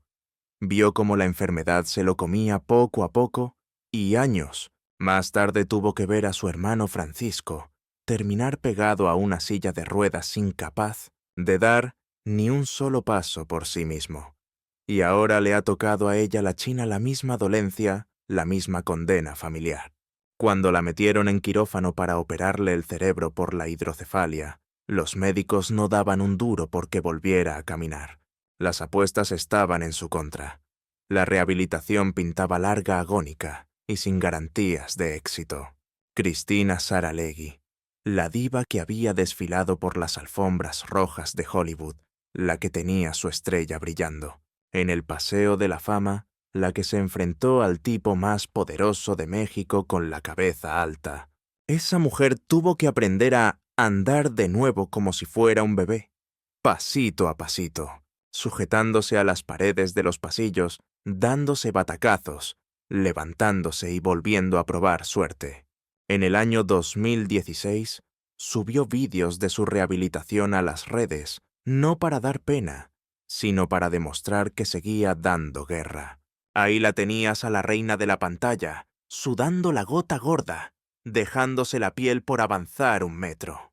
Y luego otro, y después otro más, con una fuerza de voluntad de hierro. Los comentarios se inundaron de mensajes de ánimo, mujeres de su quinta, que veían en su lucha una fuente de inspiración brutal. Hoy Cristina camina, aunque va renqueando, y para los trayectos largos no le queda otra que usar la silla. Pero hay una anécdota que define quién es Cristina Saralegui, un momento que retrata su carácter mejor que cualquier premio Emmy o cualquier cifra de audiencia millonaria. En 2017, tras años desaparecida de Univisión, la invitaron al programa El Gordo y la Flaca. Una visita de cortesía, un saludo a los viejos colegas, un gesto para limar asperezas. Marcos se puso pesado insistiendo en que usara la silla de ruedas. Era lo más seguro, lo más cómodo y lo más sensato para ella. El camino desde el aparcamiento hasta el plató era una caminata considerable. ¿Para qué jugársela? La respuesta de Cristina fue tajante y brutal. Antes muerta que entrar a Univisión en silla de ruedas. Detente un segundo y asimila esa frase. Esa es Cristina en estado puro, ante la misma cadena que la había tratado como un trapo 7 años atrás. La misma empresa que no le dio ni 2 años de margen para jubilarse con los honores que merecía. Eran exactamente los mismos ejecutivos de traje y corbata que, sin miramientos, decidieron sustituirla por una cara bonita mucho más joven y, sobre todo, mucho más barata para la cadena. Pero ella, con ese orgullo cubano que le corre por las venas, se negó en rotundo a regalarles el placer de verla vulnerable. No iba a permitir, ni por todo el oro del mundo, entrar con la cabeza gacha en ese plató donde la habían ninguneado y humillado públicamente tras décadas de servicio. Y así hizo su entrada triunfal, caminando por su propio pie, aunque por dentro sintiera cuchillos clavándose en sus articulaciones, aunque cada paso le supusiera un esfuerzo titánico y una lucha encarnizada contra su propia anatomía. Cruzó el umbral con la barbilla bien alta derrochando esa dignidad de reina de la televisión que siempre la ha caracterizado. Porque que le quede claro a todo el mundo, Cristina Saralegui no dobla la rodilla ante nadie, ni ante jefes, ni ante enfermedades. Jamás lo hizo en su época dorada, y no piensa empezar ahora ni siquiera cuando su cuerpo le grita a pleno pulmón que debería detenerse y descansar. Pero ojo, porque la ataxia no es el único monstruo al que planta cara. Su organismo parece haberle declarado una guerra total, abriendo frentes de batalla por todas partes, como si fuera una maldición. Padece una variante rarísima de artritis genética, una dolencia tan extraña y caprichosa que los tratamientos convencionales le hacen cosquillas, simplemente no surten efecto en ella. Su única salvación es una medicina experimental, un pinchazo directo en la pierna. Y curiosamente quien empuña la jeringuilla no es un doctor de bata blanca, sino Marcos, su marido, aquel hombre que abandonó la fama de Miami Sound Machine hace 40 años, solo por estar con ella. El mismo compañero de vida que la rescató del abismo de la bebida, con una sola pregunta devastadora que le cambió el chip para siempre. Ese hombre es el mismo que no se ha separado de su flanco en ninguna de sus guerras personales. Cada mes, con una precisión de cirujano y una ternura infinita, Marcos le administra ese fármaco vital en la pierna. Llevan años repitiendo esta coreografía médica. Se ha convertido en un ritual sagrado, entre ellos un acto de amor puro y duro que ocurre tras las puertas cerradas de su mansión, lejos de los focos. Es la prueba definitiva que calla bocas sobre ese matrimonio que el padre de Cristina sentenció que no duraría ni 5 años, y ahí los tienes más sólidos que una roca. Ella confiesa que ese medicamento milagroso ha sido su tabla de salvación, asegurando que sin esas dosis el dolor sería algo inhumano, y reconociendo que Marcos, una vez más, es el bastón que la mantiene erguida frente a la adversidad. Literalmente la mantiene de pie. Por si fuera poco, en el año 2015, tuvo que pasar por quirófano para operarse de cataratas, sumando otro achaque a la lista. Resulta irónico y trágico que la mujer que conectó con 100 millones de espectadores a través de la lente de una cámara estuviera perdiendo la visión poco a poco.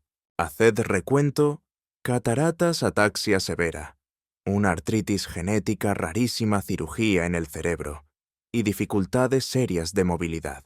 Parece un parte de guerra. El inventario de desgracias y desafíos físicos que Cristina Saralegui debe sortear cada mañana al levantarse es sencillamente interminable y agotador. Cualquier mortal en su situación ya habría tirado la toalla hace tiempo, pero Cristina está hecha de otra pasta.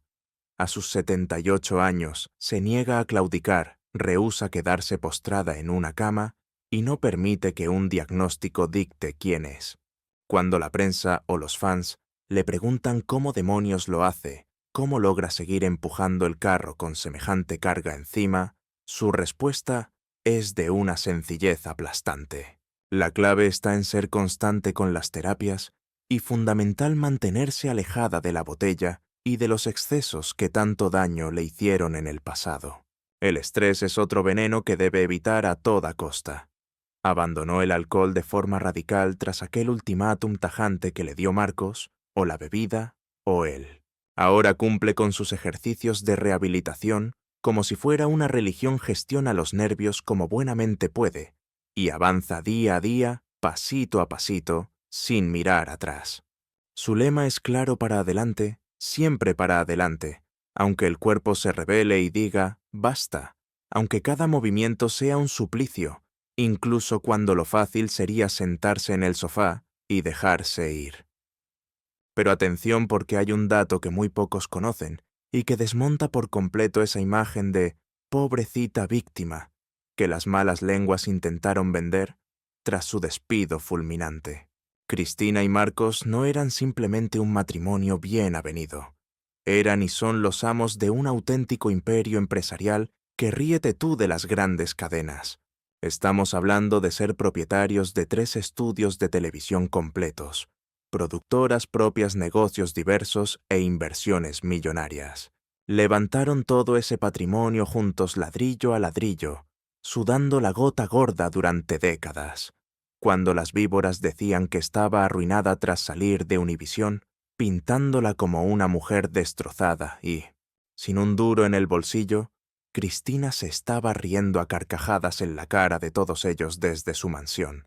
Pero ¿en qué cabeza cabe pensar que con lo que yo he currado en esta vida, siendo dueños de 3 platós de televisión enormes, íbamos a estar en la ruina? Por favor, hay que ser muy corto de luces o muy bruto para creer eso. Repito, 3 estudios de televisión totalmente suyos, propiedad exclusiva de ella y de Marcos. Aquella chiquilla a la que su padre le dijo que necesitaría que un marido rico la mantuviera porque no servía para nada, acabó convirtiéndose en la dueña y señora de 3 complejos televisivos. Terminó siendo ella la que firmaba las nóminas y daba de comer a decenas de empleados. Acabó erigiendo un imperio colosal que nadie le regaló y que por mucho que les pese a sus detractores, nadie le puede arrebatar. El machismo rancio de su padre no solo erró el tiro, es que fue patético.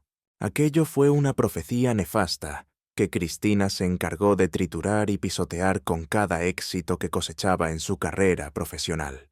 9 créditos universitarios. Esa fue la excusa barata lo que su padre decidió que no merecía pagarle 9 míseros créditos para terminar la carrera. Y fijaos en la ironía, sin esos malditos 9 créditos, Cristina Saralegui construyó un legado mucho mayor de lo que su padre jamás pudo soñar en sus mejores días. Y atención al bombazo, en junio de 2026, con 78 años a sus espaldas, Cristina ha regresado oficialmente a la pantalla por la puerta grande.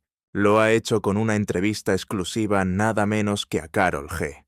Un giro de guión espectacular que ha dejado a la industria con la boca abierta. La cantante colombiana encarnaba a la perfección todos los valores y luchas que Cristina había defendido a capa y espada durante décadas en sus programas. Una mujer latina poderosa que se había abierto paso a codazos en una industria musical controlada históricamente por hombres trajeados. Una artista sin pelos en la lengua, una figura que motiva a millones de chicas jóvenes a no pedir perdón por tener ambición y querer comerse el mundo. Ese encuentro entre las 2 generaciones fue pura dinamita simbólica. La reina emérita que asfaltó la carretera y la nueva superestrella que ahora circula por ella a toda velocidad. Fue la unión del pasado glorioso y el presente arrollador de la mujer latina en los medios de comunicación masivos. Pero ojo que ya no estamos ante la misma Cristina de antes. Esta versión ya no necesita demostrarle nada a nadie. Ya no tiene que probarle a su difunto padre que podía triunfar sin un hombre que la mantuviera. Ya no tiene que pelearse con los peces gordos de los despachos para defender el contenido de su programa. Está por encima del bien y del mal. Cristina Saralegui vivió toda su existencia bajo un único mandamiento irrenunciable: avanzar sin descanso. Su mítica frase, pa'lante, pa'lante, pa'trás, ni pa' coger impulso, no era solo un cierre de programa, era su filosofía vital. Aquel refrán cubano se convirtió en su armadura desde el instante en que se vio forzada a huir de Cuba, con apenas 12 años, justo cuando su padre la despreció cruelmente por su condición de mujer, cuando tuvo que plantar cara al poderoso Tigre Azcárraga, cuando su hijo rozó la tragedia, cuando Univisión le cerró las puertas o el alcohol intentó ahogarla. Siempre hacia el frente imparable. Sin embargo, el guión de su vida ha dado un giro inesperado, y ahora, por primera vez en su trayectoria, Cristina ha hallado la verdadera paz en el arte de la quietud, en no perseguir ninguna meta, en el simple hecho de ser y estar. Ese eterno impulso de ir pa'lante ha alcanzado finalmente su puerto de destino. Ya no quedan huidas frenéticas ni nada que demostrar al mundo. Las batallas han cesado. Hablamos de la nieta del zar del papel, aquel magnate que vio su imperio desmoronarse en la isla. Es la hija del hombre que le vetó la universidad por haber nacido mujer. La madre coraje del joven que tuvo la valentía de internarse por voluntad propia en un psiquiátrico para salvar su vida. La compañera del músico que renunció al estrellato mundial por amor. La reina mediática que fue destronada y se negó rotundamente a besar la lona. Todas esas facetas de Cristina conviven en la piel de una sola mujer. Cada una de esas luchas esculpió a la persona que hoy se prepara para su última travesía con una serenidad absoluta, habiendo desterrado el miedo de su corazón. Quizás tú también hayas arribado a ese capítulo vital, ese punto donde ya no sientes la urgencia de validar tu existencia ante nadie, donde las guerras del pasado son ecos lejanos, y lo único que pesa es la calma que has cimentado con tus propias manos. Cristina Saralegui impartió una lección que su padre jamás logró asimilar. Ella nunca necesitó el apellido ni el dinero del hijo de nadie para subsistir. Se mantuvo firme por sí misma, levantó todo en solitario, y cuando el sistema intentó reducirla a cenizas, se reconstruyó pieza a pieza, sin ayuda. Pero su legado más trascendental fue probar que una mujer latina tenía la fuerza para coronarse en la cima del entretenimiento global, descender a los infiernos y resurgir con más brío, demostrando que el machismo rancio de su padre era una falacia, gritando que las mujeres pueden forjar imperios colosales sin requerir la manutención ni el permiso de ningún hombre. Esta es la narrativa cruda que la televisión hispana prefiere mantener en la sombra, lejos de tu memoria. Olvida los premios Emmy y los índices de audiencia. Olvida la estrella en el pavimento. La historia real es la de una mujer que lo perdió todo 2 veces, y 2 veces se puso en pie. Si crees que el mundo merece conocer esta verdad inspiradora, suscríbete ahora mismo, para que la voz de Cristina resuene por fin sin censura. La semana que viene desenterraremos los secretos oscuros que el Hollywood hispano ha ocultado bajo la alfombra. Hablaremos de las estrellas que fueron silenciadas y de las verdades incómodas que nadie se atrevió a narrar. Te espero allí. Hasta pronto.